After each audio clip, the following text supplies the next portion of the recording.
I am Michael Kurosh. I live in Santa Barbara, California, one of the most beautiful places on earth. My design center is where people come to reimagine their homes and spaces. I work with the best designers, clients with broad tastes, and experts who navigate the fascinating world of design. I'm always excited to learn something new, and I never say no to a challenge.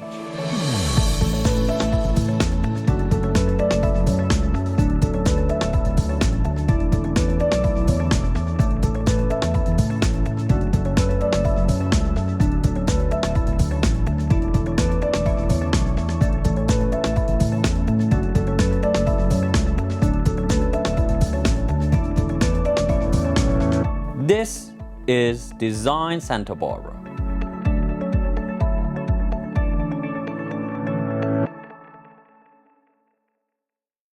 Welcome to Design Santa Barbara. I'm Michael Kurosh, and today we are in Edinburgh, Scotland, at top of the castle, Edinburgh.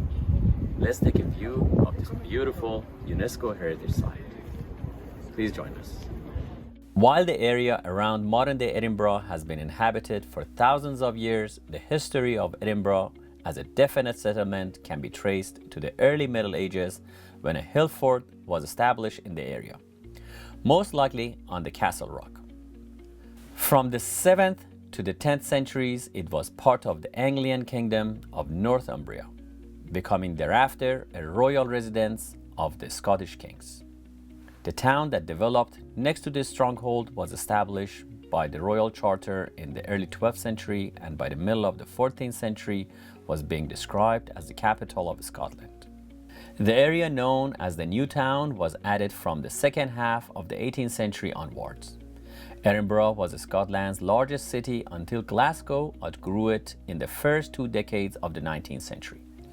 Following a Scottish devolution in the very late 20th century, Scotland's Parliament was established in Edinburgh. The earliest known human habitation in the Edinburgh area is from Cramond, where evidence has been found of the Mesolithic site dated to around 8500 BC. When the Romans arrived in the Lothian area toward the end of the 1st century AD, they discovered a Celtic Brittonic tribe whose name they recorded as the Votadini. The Romans established a fort at Cramond within what later grew to be Edinburgh, which they connected to York with the Roman road known as Deer Street. While history records little about early Edinburgh, the English chronicler Simeon of Durham, writing in 1130 and copying from earlier texts, mentioned the church at Edwinsburg existed as early as AD 854. The development of a fortress on the Castle Rock is shrouded in uncertainty. It has been suggested that a stronghold was established by the Northumbrians in the 7th century, but the archaeological and historical evidence is sparse. During the 10th century, Edinburgh came under the influence of the Kingdom of Scotland. In the 12th century, King David I established the town of Edinburgh as one of Scotland's earliest royal burghs, protected by his royal fortress on the slope below the Castle Rock. Merchants were allocated strips of land known as tofts, ranged along both sides of a long market street, on condition that they built a house on their land within a year and a day. Edinburgh was largely in English hands from 1291 to 1314 and from 1333 to 1341, during the Wars of Scottish Independence. The English nobleman Lord Bassett was made governor of Edinburgh Castle in 1291. When the English invaded Scotland in 1298, King Edward I chose not to enter the English-controlled town of Edinburgh, but passed by with his army. In 1334, Edward Balliol, the English-backed claimant to the Scottish throne, granted Edward III of England large portions of southern Scotland, including Edinburgh, as part of the Treaty of Newcastle. After the loss of Scotland's main trading port, Berwick, to English occupation in the 1330s, the bulk of kingdom's profitable export trade in skins, hides, and most notably wool was routed through Edinburgh and its port of Leigh. In 1560, at a time when Scotland's total population was an estimated 1 million people, Edinburgh's population reached 12,000. The town played a central role in events leading to the establishment of Protestantism in the mid-16th century Scotland Reformation.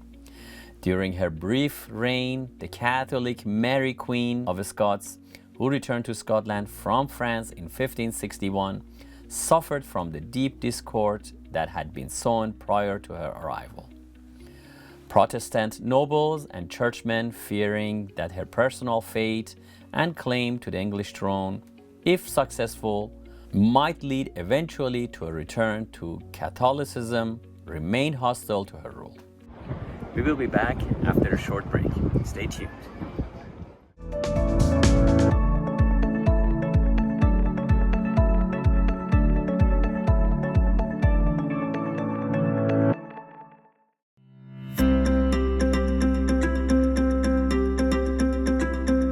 Today we are with Miss Sherry Bagai from Sherry B Design, and she's our in-house window and drapery specialist. So, Miss Sherry, viewers had a question as why should they actually use window coverings in their home where they can have it free and open and everybody can, God knows, look in and they can look out. Could you explain? There are many reasons, obviously, but I'm going to give you 6 important reasons that why having window coverings in the house is beneficial to you. Number 1 is the style. You know, with adding window coverings, you can make a room look formal, informal, contemporary. You can definitely bring a style and a warmth to the room. Second one, probably, I think the most important would be privacy. We all want to have privacy inside the house, so honeycomb shades are perfect. They would let the light in, but nobody can see inside and outside. I think the third most important reason would be the light that comes through. If you don't have any window coverings, your wood floor can get faded, your area rugs can get affected by the lights. The next important one would be the energy cost. Yes. With the window covering, you can make the room cooler, warmer, and definitely helps you with keeping the cost of your electricity and gas low. Last but not least would be how much value it would add to your home. If you're thinking about selling your home, definitely the right window covering, window treatment makes your home more elegant and more desirable. More representative. Yeah. Yes, I agree with all of them. And I highly recommend you, if you're looking for window coverings, come see Sherry B at Santa Barbara Design Center and get the right and proper window covering and add to your home and make your life happier. Thank you, Michael. Thank you.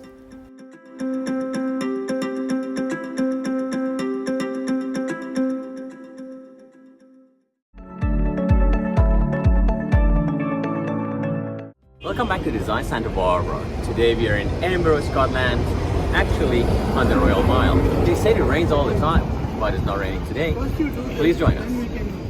In 1579, Edinburgh's town council revived plans to establish a university, for which it had already sought but not received the approval of Queen Mary.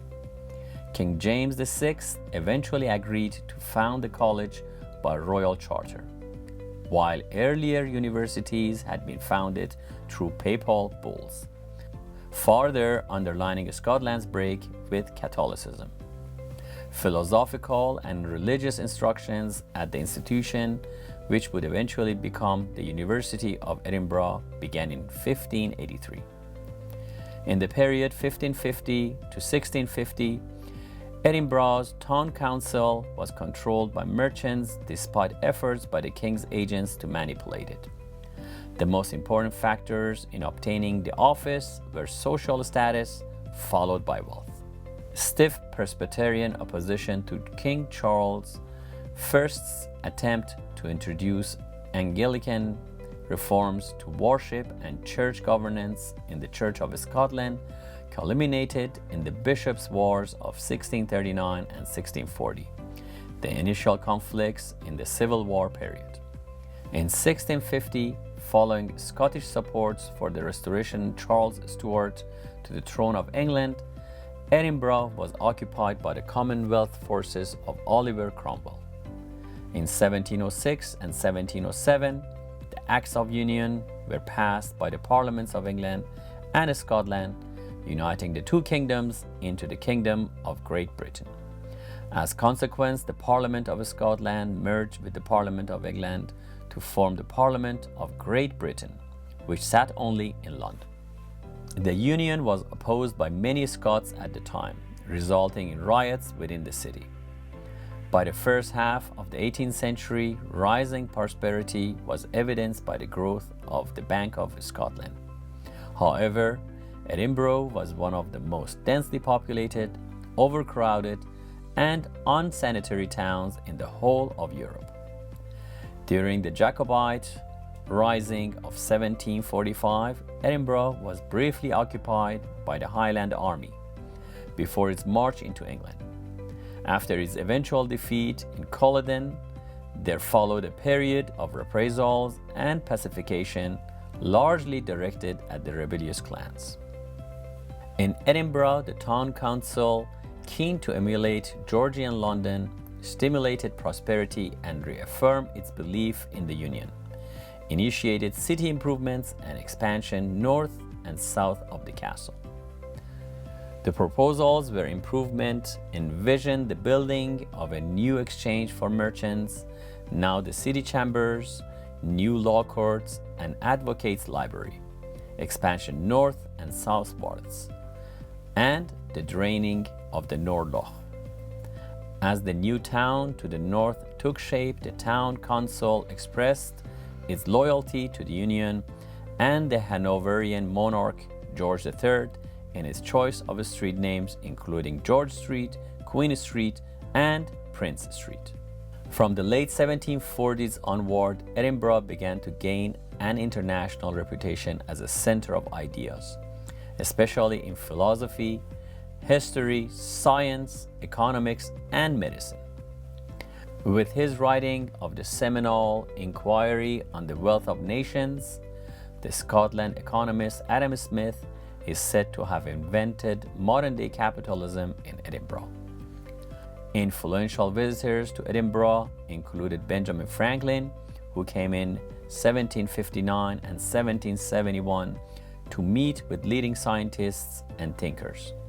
Franklin, who was hosted by his close friend David Hume, concluded that the university possessed a set of truly great men. Representative of the far-reaching impact of the Scottish Enlightenment was the new Encyclopaedia Britannica, which was designed in Edinburgh and is still in print to this day.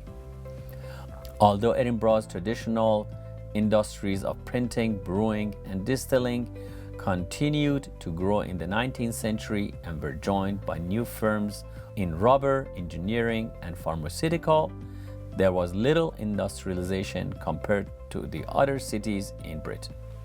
By 1821, Edinburgh had been overtaken by Glasgow as Scotland's largest city. Glasgow had been benefited initially from the Atlantic trade with North America and now became a major manufacturing center of the British Empire. During the First World War, Edinburgh was bombed in the night of the April 3, 1916 by two German Zeppelins, resulting in 12 deaths and several city blocks of damage. Due to its lack of a strategic importance, Edinburgh was not targeted during World War II. The post-war era saw Edinburgh's population fall, with many moving to more industrialized areas within Great Britain. By the 1960s, there was a considerable movement to modernize the city, while maintaining its cultural and historic buildings. Since the 1990s, Edinburgh has become a banking and financial hub for Great Britain, only surpassed in economic strength by London. It is currently the seat of the devolved Scottish Parliament, and should Scotland ever successfully break away from the Great Britain, as it has attempted to numerous times, it would undoubtedly become the capital of the independent nation of Scotland.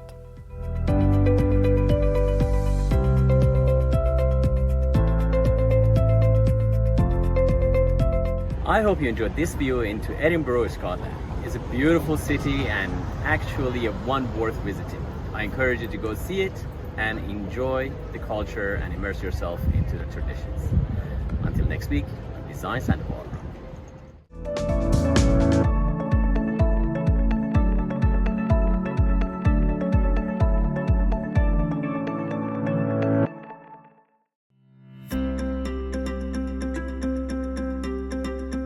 Today we are with Jess, the owner and creative director of Just LED at the Santa Barbara Design Center, and he's a marvel of lighting. So I understand there is a new recessed lighting that replaces the old clunky big ones, is more ergodynamic, and you carry these. Can you explain to our viewers what this is all about and what kind of benefits they get out of it? Yes, Michael. Traditionally, 6-inch and 4-inch has been the standard across America. The big clunky trims on the ceiling, you'll see them all over America. Since LED has come to another level on recessed fixtures, and as a designer, we like to see tight little go-away trims that you don't see, they're up in the ceiling. So we have trims that are 3.5 inches that go, the light sits up in the ceiling, so when you walk in it doesn't hit you in the face like the 6 and 4-inch traditional cans used to do. They also dim warm, so it's like the old traditional dimming. Everyone loves LED dimming to the way halogens used to. It's called warm dim, so they dim down nice and warmly. So, and it's all sat above the ceiling and it's all optical, sending shafts of light through the room, creating a great mood in the room.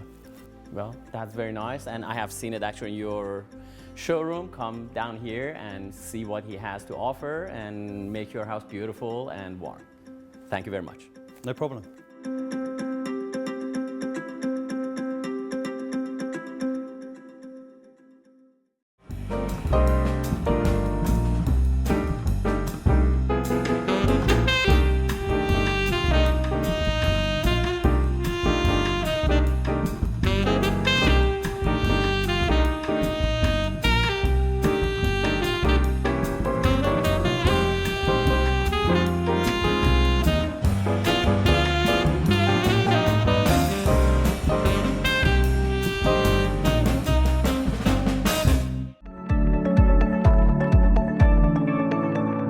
Welcome to Design Santa Barbara. I'm Michael Kurash, and today we are in Santa Barbara Design Center, where this week we will be looking at some incredible antiquities from around the world. Please join us.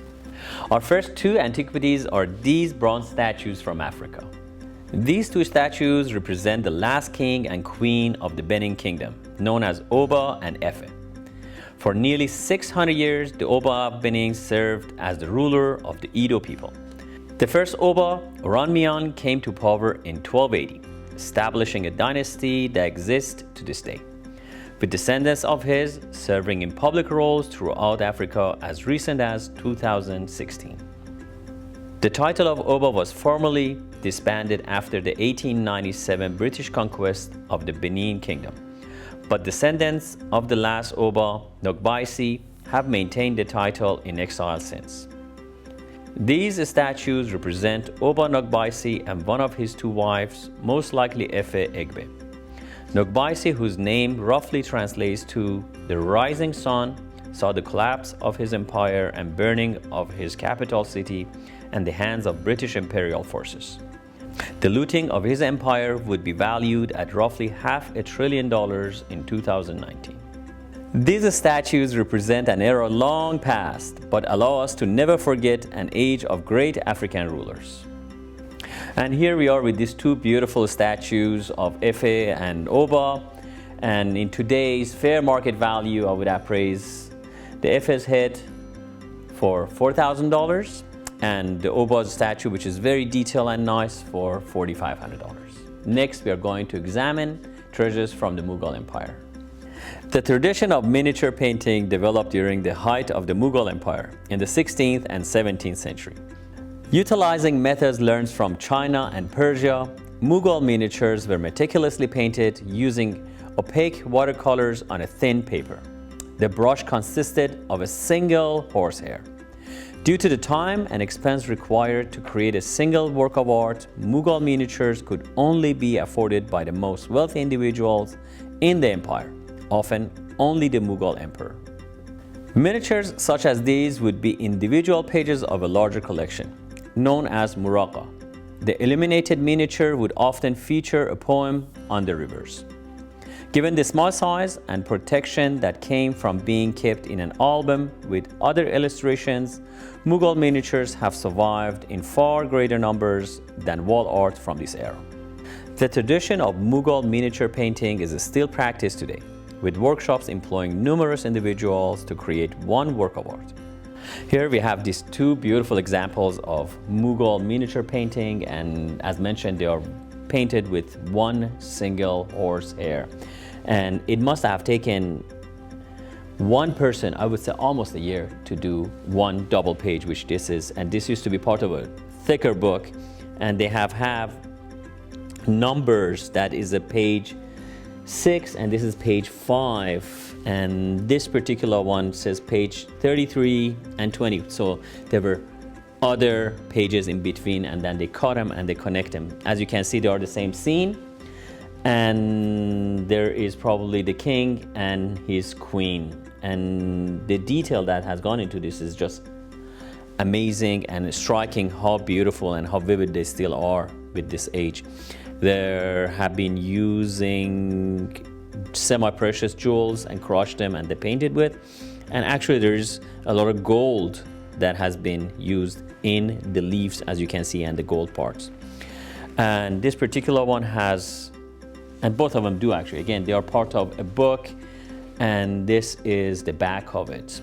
So back then the Mughal court used to use Persian language, and the court language, the court writings and poetry was in Persian.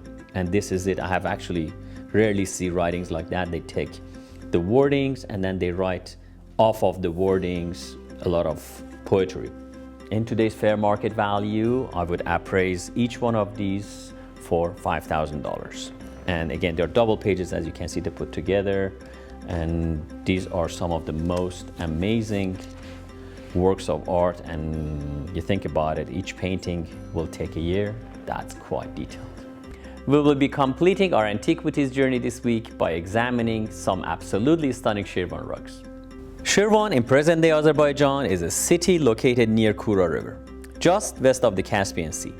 Conquered by the Russian army in 1796, the city underwent several name changes but returned to the name Shirvan in 2008. A considerable producer of oil and gas, Shirvan also features archaeological sites and maintains a strong connection to its traditional rug weaving and jewelry making to this day.